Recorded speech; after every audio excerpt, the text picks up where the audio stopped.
Joining us right now to weigh in on the challenges of U.S. businesses in China is CNBC contributor Michelle Carusa-Cabrera. And Michelle, good morning. I guess you can say, good morning, Becca. Well, so much for thawing relations. Well, I mean, President Biden's not wrong, right? Correct.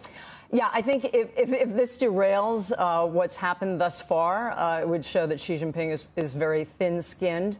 I mean, I think it finally was an improvement in relations to have Secretary of State Blinken to go there, and we expect further visits from other members of the cabinet as well. That would be an improvement. I think the big disappointment from the meeting is that there wasn't a reestablishment of military conversations and communications, which is very concerning when we're seeing incidents that are happening in, for example, the Taiwan Straits a couple of weeks ago with our two militaries ending up in this situation that was confrontational.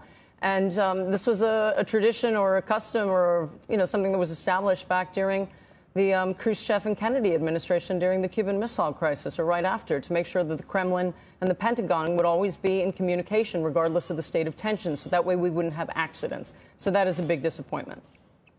From the business climate perspective, I mean, we have just seen so many prominent American CEOs who have very recently made their ways to China. Does that tell us what's really happening there, or are things worse on the ground than these high-level visits would suggest?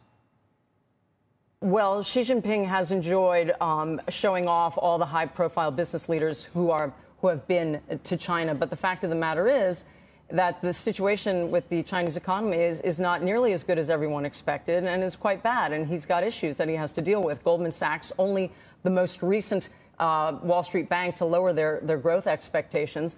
The issue is that Xi Jinping and the Chinese Communist Party have chosen to prioritize security over prosperity. And I'm not talking about the people's security. I'm talking about their security in power. And how does that play out? It leads to a very bad business climate. It means that they decide that how are banks going to distribute loans? It's going to go to the companies that the government wants to get the investments. And then the other way it plays out when it comes to security is when they start really attacking and arresting people from these consulting firms that are trying to provide business information back to subsidiaries, the Chinese subsidiaries back to their, companies in the United States, that increasingly this information is illegal. I mean, it's a terrible, terrible business climate. Add to that the fact that real estate, you can't get much more growth out of there. And Xi Jinping really has some struggles when it comes to the economy. It's not clear that he cares about that, though. What he cares most about is security and staying in power. Look, I thought Jamie Dimon actually did a pretty masterful job when he was there.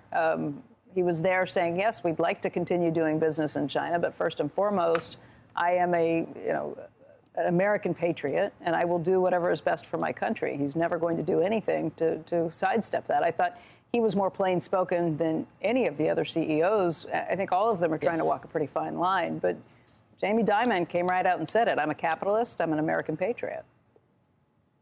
Yeah, he said he's a patriot. He also said he's a capitalist, right? Yeah. I mean, everybody's going there because they invested so much in China because they expected much more growth than is actually playing out, because the rules changed underneath them, because they were moving towards more free markets, less regulation, less politically directed capital, more free market policies that would lead to more growth. That's all changing. And so all the investment bets that they made are questionable at this point, right? So they're there, I think, to figure out what is going on, to try to send the message that the situation isn't what they expected and doesn't necessarily lead to more growth.